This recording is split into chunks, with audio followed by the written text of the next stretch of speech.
तो गाइस जैसे कि आपने देखा ही होगा कि पिछले 2 वीक से हमारे चैनल पर कोई भी वीडियो नहीं आ रही और जब से 2025 शुरू हुआ है तब से चैनल पर बहुत सारी स्ट्राइक्स और कम्युनिटी गाइडलाइंस आती जा रही हैं, क्योंकि लगता है कि YouTube को हमारे चैनल से बहुत ज्यादा प्यार हो चुका है। और जब हमने YouTube टीम से बात की तो वो कह रहे थे कि आप लूप होल्स को यूज करके चैनल पर वीडियोस डाल रहे हो। मतलब कि जैसे कि आपने देखा ही होगा कि हमने एक्सप्लेनेशन के लिए अपने वेस को चेंज करके देखा कि कभी अपना फेस ले आए, ठीक है, थंबनेल चेंज करके देख लिया, टाइटल चेंज करके देख लिया। आपने काफी सारे लोगों ने नोटिस भी किया था, आपने कमेंट करके भी आप बता रहे थे। एक्चुअल में अब पता क्या हो रहा है कि YouTube अब हमारे चैनल को काफी क्लोजली नोटिस कर रहा है और काफी मैनुअली उस पर चेकिंग्स हो रही हैं और काफी सारी कम्युनिटी गाइडलाइंस भी वो दे रहा है। तो इस वजह से अब हमारे पास ना एक ही ऑप्शन बचता है कि हम एक्सप्लेनेशन वीडियोस बनाना बंद कर दें और उसकी जगह पर हम ना थोड़ा डिफरेंट टाइप ऑफ कंटेंट लेकर आए, जैसे कि रिव्यूज टाइप हो गया और भी मतलब कि हमने कुछ चीजें सोची हैं वो आपके लिए हम लेकर आएंगे। और वैसे भी मैं ना अब ये चीजें नोटिस कर रहा हूँ कि ना काफी सारे YouTube चैनल्स है जैसे कि म्यूज एशिया हो गया, म्यूज इंडिया वगैरह,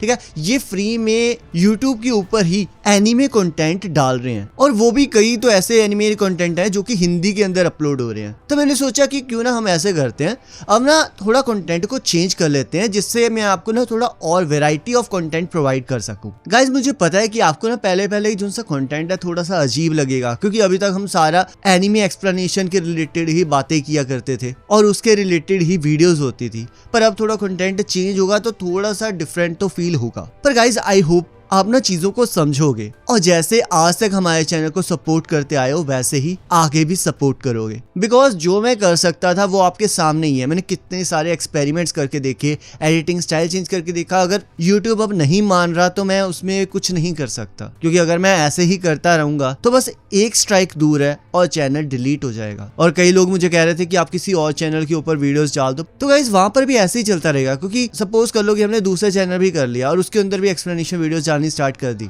अगर आगे जाकर हमने उसे ग्रो कर लिया और YouTube फिर से उस पर स्ट्राइक्स देने लग गया तो सारी मेहनत तो पानी में चली जाएगी ना। तो इसलिए हमने डिसाइड किया कि हमने एक्सप्लेनेशन को छोड़कर अब थोड़ा सा डिफरेंट टाइप ऑफ कंटेंट लेकर आते हैं ताकि हम आपको और ज्यादा वैल्यू प्रोवाइड कर सके। तो गाइस जैसे कि पिछले 2 हफ्तों के अंदर सोलो लेवलिंग ने तो कमाल ही कर दिया, उसकी एनिमेशन तो सच में देखने वाली थी। और मैंने भी ये चीज नोटिस किया कि काफी एनिमे स्ट्रीमिंग साइट्स भी क्रैश हो गई थी और कुछ साइट्स तो पायरेटेड भी थी। मैं नाम नहीं लूंगा क्योंकि नहीं तो फिर से स्ट्राइक आ जाएगी, पर if you know you know. चलिए पहले ना पिछले 2 एपिसोड्स का रिव्यू कर लेते कि वहाँ पर हुआ क्या क्या था। तो गाइस जैसे कि हमें पता था कि जिन्वू को एस रैंक के रीवैल्यूएशन के लिए कुछ दिनों का टाइम दिया गया था, जिस वजह से उसने हंटर गिल्ड की एक रेड को ज्वाइन कर लिया था और वहाँ पर उन सभी को हायर ऑक्स ने घेर लिया था। और उन हायर ऑक्स के लीडर कार गालगन से मिलकर उन सभी को ये एहसास हो गया था कि उनकी मौत पक्की है। वैसे पहले तो जिन्वू उनके साथ बस पोर्टर बन के गया था, पर जब उसने देखा कि वो सभी लोग वहाँ पर मारे जाने वाले हैं और उसकी टीम कुछ नहीं कर पाएगी, तब वो अपना जलवा दिखाता है। और वो लड़ाई सच में बहुत ज्यादा कमाल की थी,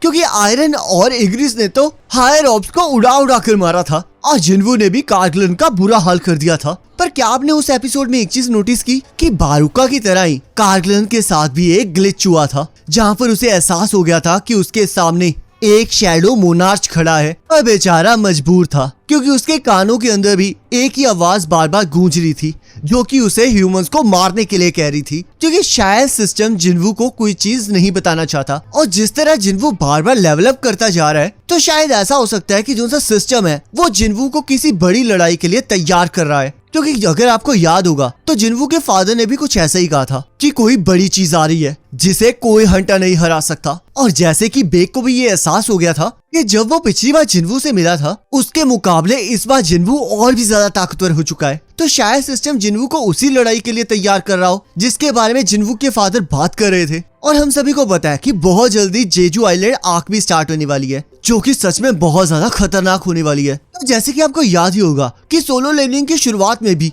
जेजू आइलैंड्स के आर्ट्स को रोकने के लिए एस रैंकर्स का पूरा जोर लग गया था, तो शायद इस बार वो आर्ट्स और ज्यादा ताकतवर हो गई हो, क्योंकि जैसे कि हमने पहले भी देखा था कि हंटर चॉय और चेयरमैन गो भी पिछली बार ये डिस्कशन कर रहे थे कि अब वो आर्ट्स और ज्यादा विकसित हो चुकी हैं और अब वो उड़ भी सकती हैं, जिस वजह से जापान के ऊपर खतरा मंडरा रहा है। और एपिसोड के अंदर भी आपने देखा होगा कि एक आंट उड़ते उड़ते उनके आइलैंड तक पहुंच चुकी है, तो ये तो पक्का है कि कुछ खतरनाक आने वाला है। और जैसे जिन्वू डीमन कैसल को बड़ी आसानी से क्लियर करता जा रहा है, उस हिसाब से तो वो बहुत जल्द बहुत ज्यादा ताकतवर बनने वाला है। और जैसे कि हमें पता है कि अगर हीरो ताकतवर होता जा रहा है तो इसका मतलब एक ही है कि उसके सामने वाला जो सा विलेन होगा वो काफी ज्यादा खतरनाक होने वाला है। वैसे मैंने मानवा पढ़ी नहीं है तो प्लीज कोई भी कमेंट सेक्शन के अंदर अपना ज्ञान मत देना और मुझे स्पॉइल मत करना और बाकी लोगों को भी स्पॉइल मत करना। अब बात कर लेते हैं कि जो सी एनिमे एडेप्टेशन है वो कैसी है। तो गाइस पता नहीं मुझे ऐसा लग रहा है या फिर बाकियों को भी ऐसा फील हो रहा है कि जो सा सीजन 2 है ये काफी ज्यादा फास्ट पेस पर है।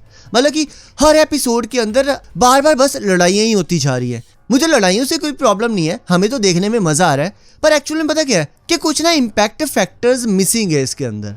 लाइक जब भी जैसे कि जब चा देखती है जिन्वू को लड़ते हुए तो उसके रिएक्शंस अगर एडिड होते तो उसमें और ज्यादा मजा आता। और जैसे कि हमने देखा है कि जिन्वू अब एस रैंकर बन चुका है तो जो बवाल मचना चाहिए था वैसा बवाल उन्होंने दिखाया नहीं है। मतलब कि वो दिखाते हैं कि रिपोर्टर्स उसके पीछे पड़े हैं वगैरह वगैरह, बट जो इम्पैक्ट वो डाल सकते थे वो उन्होंने डाला नहीं। और ऊपर से उन्होंने मानवा से काफी सारे सीन्स को काट भी दिया जो कि और भी ज्यादा इम्पैक्ट डाल सकते थे। पर आई थिंक सो वो ना जो सीजन 2 की एंडिंग है वो काफी ज्यादा खतरनाक करना चाहते हैं क्योंकि उन्होंने सीजन 2 के अंदर जेजू आर्क को भी कंप्लीट करना है। तो शायद वही एक कारण है जिस वजह से वो इतनी फास्ट पेसिंग के ऊपर एनिमेशन को लगे हुए हैं, क्योंकि जैसे कि 7 एपिसोड्स तो ऑलरेडी आ चुके हैं और अब बस 6 एपिसोड्स और बचे हैं। तो इसलिए अगर उन्होंने ये सब कुछ कवर अप करना है तो उन्हें फास्ट पेसिंग पर तो चलना ही पड़ेगा। वैसे जो उनसे एनिमेशन के अंदर जो मजा आ रहा है वो तो सच में कमाल का है और लड़ाइयां जो हो रही है वो तो सच में कमाल की है। पर गाइस मैंने एक चीज नोटिस कर रहा था कि अगर हम एनिमेशन को मानवा के साथ कंपेयर करें तो मानवा के अंदर ना ज्यादा बेटर कैमरा एंगल है। मतलब कि अगर आप ना मानवा के अंदर कैमरा एंगल को चेक करोगे तो वो देखने में काफी ज्यादा अच्छा लगता है। पर एनिमे के अंदर मैं ये नहीं कहता कि बेकार है कैमरा एंगल या फिर कुछ और,